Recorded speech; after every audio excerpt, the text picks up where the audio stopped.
Hello everyone and welcome to the Dream Wedding Show. I'm your host, Stacey Baker. And I'm your co-host, Ruel Baker. And this episode is going to be called The Desert Rose of Morocco.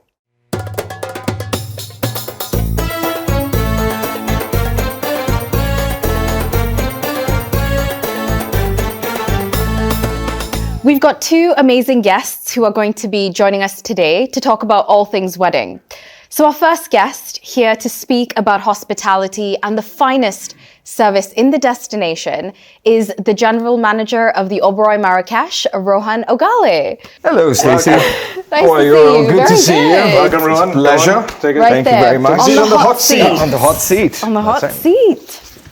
Okay. Rohan, thank you so much for making the time and for meeting with us. I know we spoke, you've got a busy schedule, lots of traveling, so we really appreciate you taking this time. Thank you for having me. Absolutely. Okay, so we'd like to start with getting to know you just a little bit first, and then we'll get into the topic of weddings, etc., etc. So tell us, how did you get to the point of becoming general manager of such an opulent property?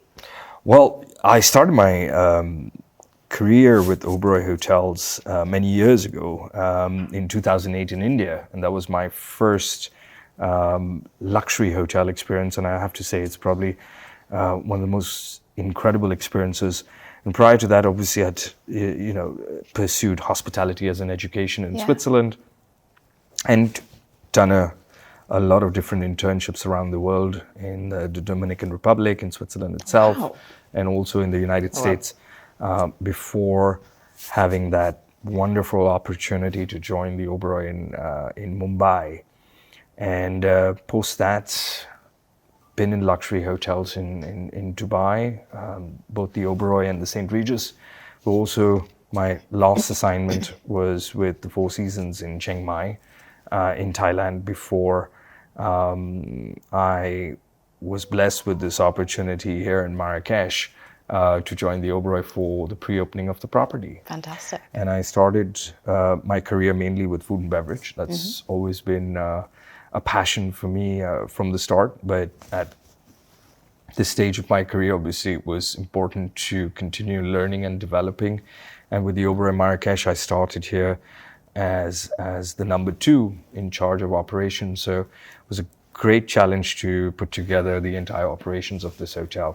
And just about 3 years ago, I was promoted to general manager and took on the assignment. Thank you very much. So that's been my journey throughout the years. I think a lot of people may know this, but in Marrakesh, what we've experienced is most people speak Arabic, French, and English. Indeed. Right? And I assume this is with your staff as well. Everybody speaks these 3 languages. That's true. In Morocco, majority of the locals are bilingual, if not more.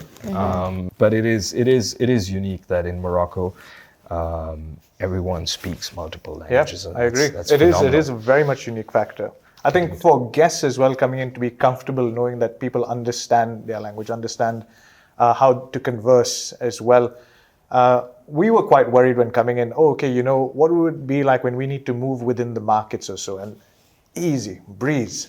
Everyone seems to be quite understanding of culture. Absolute breeze. And Marrakesh as a destination is so popular for tourism. And as a result, when I interview a lot of people as well for positions here at the Oberoi Marrakesh, it's really surprising that I met a few people who never studied English in their life, but they speak fluent English purely from Hollywood films. Has been their greatest influence. It's incredible. And they have the American accent to go with it. Yeah, that's quite true. Do you know what I think is really interesting is also a lot of people in Morocco seem to love Bollywood.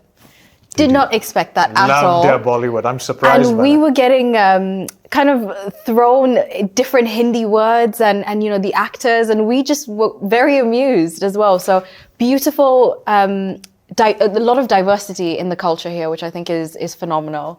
No pressure. Imagine there's 100 couples watching this from around the world of different cultures. No pressure.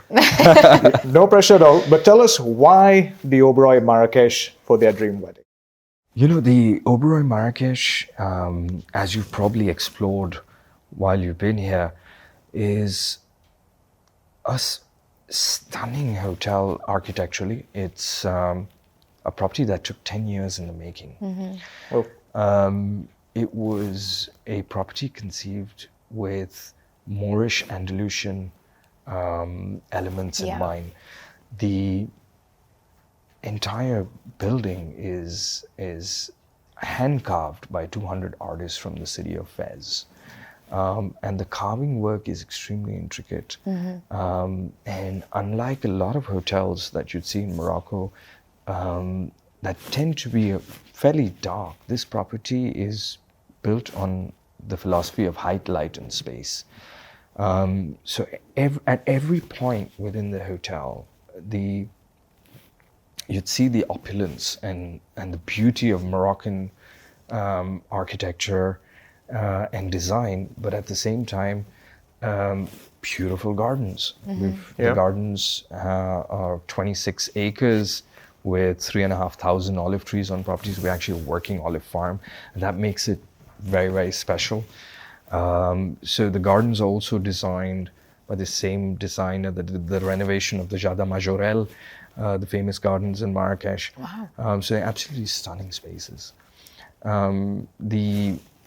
For somebody hosting their wedding, there are multiple spaces that can be used for different events. And Marrakech is a destination for outdoor events. So the outdoor spaces here are absolutely spectacular. But having spoken about the product in the hotel, the key comes down to the people. The people. Because a hotel is, as Mr. Oberoi said, and it's absolutely true, a hotel is only as good as its people. yeah. And it's the heartfelt service and the attention to detail that makes this hotel rather special, especially for weddings. The hospitality, the philosophy of the Oberoi Group is, as we say in India, is Atithi Devo Bhava, which is the guest is like God. And this is where we put a lot of emphasis on creating those memorable experiences, the hospitality, the service. So the Oberoi Marrakesh becomes just the right venue, and we're receiving a lot of requests for weddings in the coming year, 2 years, simply because the space is beautiful, but at the same time, every guest that's visited this hotel has left with cherished memories, and Perfect. it becomes the ideal destination. Astonishing. Absolutely, and every guest must receive that personalized experience, and that's what we always endeavor to do, is creating that touch where you feel like you're at home, and that's really important. Yeah. They have treated us the same way. In fact, last night, whilst we were preparing for the show, we had said, okay, let's get in room service. And at the same time, they said, oh, let's do the turn down for you. And I said, isn't the room already turned down? Like, how much more do you? And I couldn't believe it. There is more to offer. There is more service to give. And it was spectacular. Yeah. Absolutely. Nothing's impossible. Nothing's impossible. Is what we've learnt with the team that you work with. I think the attention to detail, we feel, as a guest, you feel so special in a way, but it's almost effortless from your team. It feels in a way like they know you, like they are friends. I was actually telling Ruel when we were at breakfast, with the way your team was greeting everybody, I was like, do they know all of us? Is this something that we don't know? So that level of that level of service is impeccable in a property like this. I think I'm very proud of the team. They really do care. It's genuine. It's from the heart, and it really embodies what Oberoi stands for, heartfelt service. Yeah. So really, you can genuinely see it. I'd like to go a bit more into the rooms, because weddings is about families, and it's two families coming together. That creates politics, that can create problems. And I think the layout of the property here, the room layouts are great. I love that you've got about 6 different clusters around. Indeed. And so I'd love for you to explain a little bit more about it. So we're 84 units in total. In the main building of the hotel, we just have 6 deluxe rooms and the royal suite. And the rest of the units are all, majority of them are 1-bedroom villas with private pools. This gives a lot of parity, especially when you're doing events. Everyone's staying in a similar style of room. We do have 4 presidential villas. We also have the Royal Villa, which is a really large 2-bedroom unit. But that makes it perfect because generally between the families, for the most part, they would use the Royal Suite, the Royal Villa, and the presidentials for the immediate family.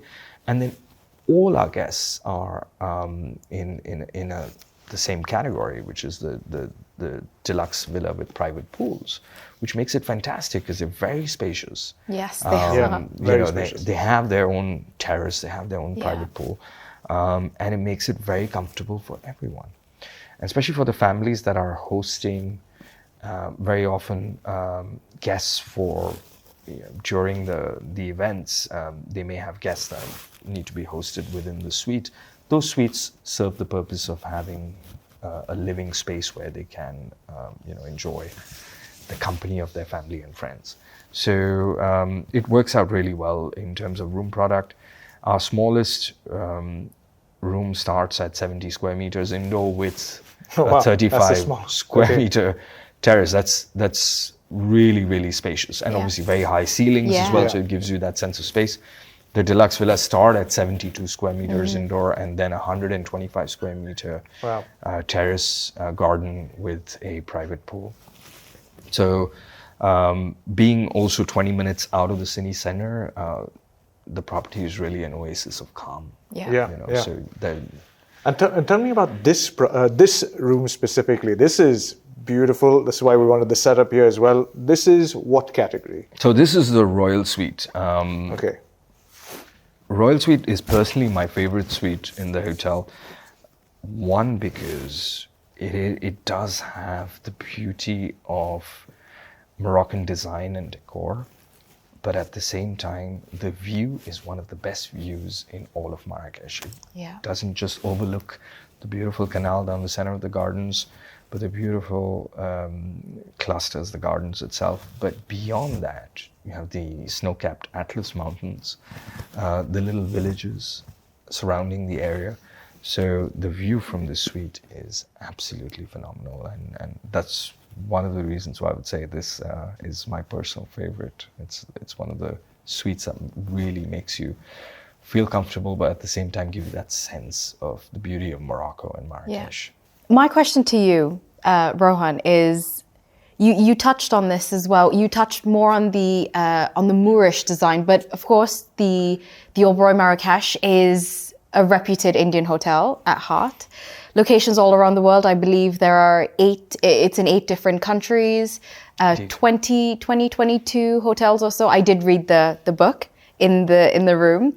So how do you think the hotel adapts in order to be able to cater to celebrations of all different cultures? How do you embrace not just Indian weddings, but all kinds of weddings as well? So we are an Indian hotel company by origin, but the property in Marrakesh has a sense of place. It's a hotel that's inspired by Moorish and Andalusian architecture. We obviously, our team, 95% of our team is Moroccan, and we're very proud of that.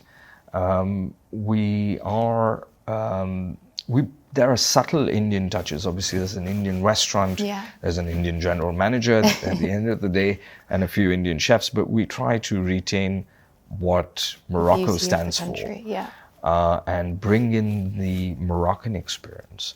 So this hotel does well with Indian weddings simply because of the fact that a lot of our guests do know the Oberoi brand from India.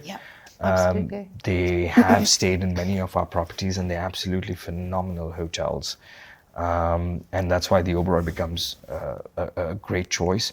But for Indian weddings, the biggest advantage has been the fact that we're one of the only hotels in all of Morocco that provides Indian cuisine. And we work with Michelin star chef Rohit Ghai for our restaurant. So the Indian food is also of a certain caliber. And that works really well for Indian weddings. which would be hard to find in Morocco in general. Yeah. But having said that, we've catered to weddings from all over the world, whether it be Brazil, Morocco, the United States, France, Senegal, Nigeria. Wow. So that's been it's been a lot of fun and great memories. Yeah, we love that. Wow. Okay, so don't go anywhere. We are now moving into the next stage then of the show. Thank you for sharing everything that you have so far, but we have more questions for you. Since we've now moved to the topic of weddings, I'd like to introduce our next guest. She is the owner of a luxury wedding planning agency based in London and Morocco. The company name is Hello Moments & Co. And now I'd like to introduce the owner, Heloise, and I hope I'm saying your last name correctly, Agalou. That's great. Hello. Lovely to see you. Good to see you. Hi. Pleasure to meet you, of Thank course. you. We give kisses, See but we're you. not Okay. Welcome to the Dream Wedding Show. Thank you so much for being here. Well, thank you so much for having me. Absolutely. Before we dive into the world of weddings, I want to do something very similar to what we did with Rohan as well. Okay. I'd love to know from your perspective, or from you rather, what was that moment where you said, this is for me, I'm going to become a wedding planner? But then the best thing to do in London to try and promote yourself is host an event. So that's how it started. I started hosting events to promote the investment into horse racing and so on and so forth. And I had the honor and the pleasure to have Clive Owen, the actor, do an event with me at Windsor. Yeah, wow. And I was 24 years old at the time, and we were doing this charity event, and I really thought I was going to save the world by like raising funds.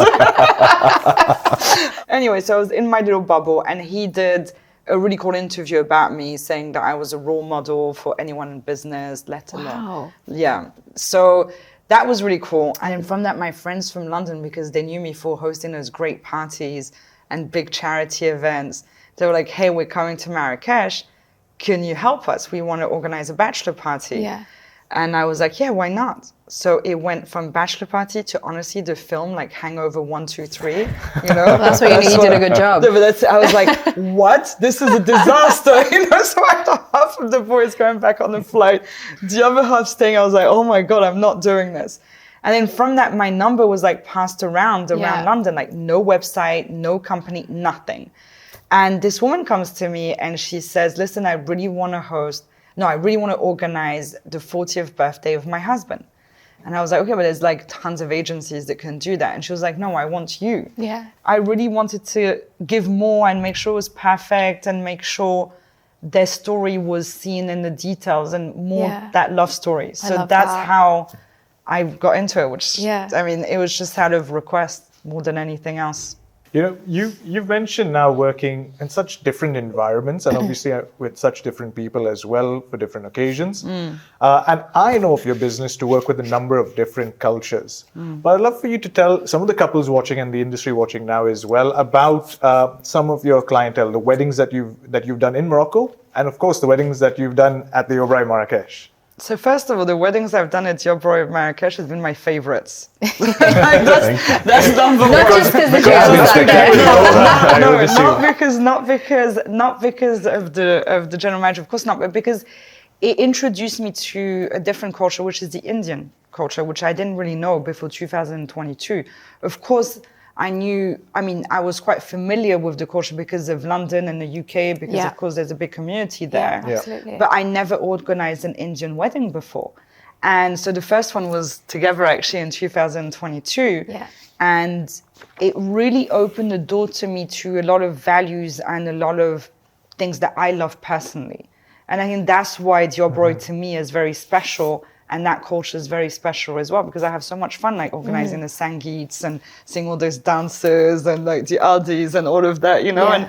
And also Rohan has been such a good person to me because he's given me so much knowledge, and I was so curious to understand so much more about this very, it's funny because it's so rich and there's so many details that, last quite a long time as well. Yeah, absolutely. But in terms of our culture, we've had loads of cultures. We have Kuwaiti, we had Qataris, we've had the French, English, Americans. We have a lot of Americans as well as clients. And they're all very different and they're all very special. Oh, we had also someone from Thailand, and we had a Chinese wow. once as well.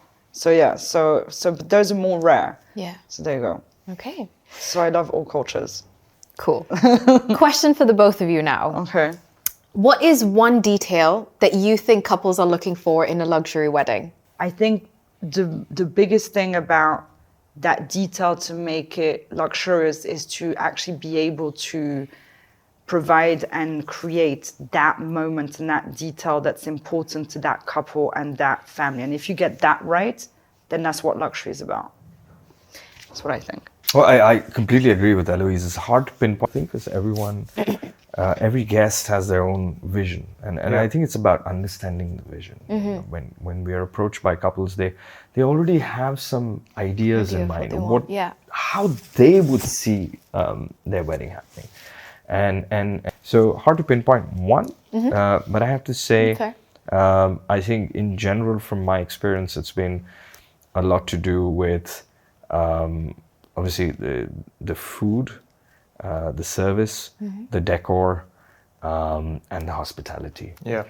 Do you guys find that when it comes to food, it's not normally the first thing brought up, but it comes somewhere down the line, someone brings up, oh man, the food needs to be 100%. Or do you find that people bring up food on the first conversation? They bring up food on the first conversation. Interesting. Actually, sometimes we talk about food and the menu even before we talk about the decor, the flowers, and all of that. Wow, very interesting. It's a very, very, very important factor. So actually working with a venue that can actually deliver what they say and a good quality of food makes 40% of the success of that event or the wedding. It really does. And all credit to our executive chef and his team and our food and beverage managers team, because they're personally involved in the food tasting. Like they're literally presenting each dish. Yeah. They're listening to the feedback. They want to understand from the guest exactly what they're looking for, how they can make the experience for them. So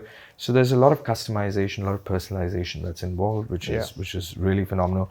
And really all credit to them because they put a lot of effort into it from the start. And so by the time we reach the actual event day, the guests are completely blown away because it's exactly what they were looking for.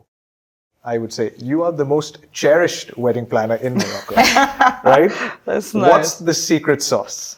The secret is having real conversation and giving them all time, you know?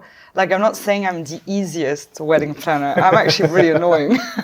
No, I'm not annoying. I'm just making sure that on top of everything. Yeah.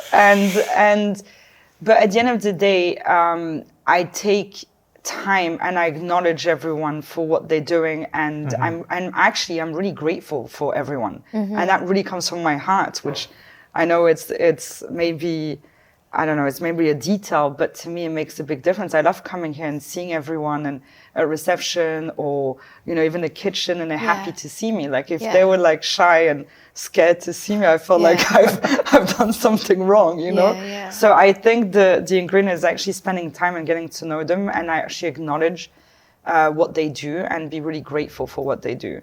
That's what makes also a great vision, is when you're not like, oh, it's all me, but you actually listen to everyone, like people that actually work at the property, that see things, your vendors, your clients, and it's a brainstorming. It's the whole group that comes together to create a vision. I think that's where the best ideas come from. I really believe it's about teamwork. How can couples incorporate sustainability into their wedding planning process? Now, we know weddings aren't really sustainable, right? If you are getting married, you could possibly just put a ring on it and call it a day. Right? But nowadays, people want the lavish occasion, but they want to know that they are being considerate in some way. So what's your thoughts? I had a client actually that was very passionate about that subject. So throughout the whole planning, that's what came up all the time. How can we make it sustainable, et cetera, et cetera. So what we did is we avoided any transfers with cars once everyone arrived. So we stayed on the property for 4 days and no one moved anywhere else. So that was that. So we had to create more entertainment and so on and so forth. And we also used things that were for day one, we used them again for other days, but just made them look different, but on the property. And I think that's our way to try and do our best on that subject. In terms of simple things that we prefer doing in weddings is avoid having individual packaged water. Do water stations with a beautiful dispenser. I mean, a simple thing like that can already eliminate a whole set of packaging that is consumed. It doesn't matter whether it's plastic or whether it's carton or whether it's glass. It's still consumption, and it has a carbon footprint. So how can we reduce that element? Second, of course, is we also try to utilize what's on property. We have our own vegetable garden, so we grow our own vegetables. Yes, it's pretty impressive. I mean, we make our own olive oil with the 3,500 olive trees that we have. That is also a little gift for all our guests, which is fantastic. But we use the tangerines that we harvest. We make our own marmalades. We use some of the vegetables in the dishes that we prepare. So it's about utilizing what's there within the spaces.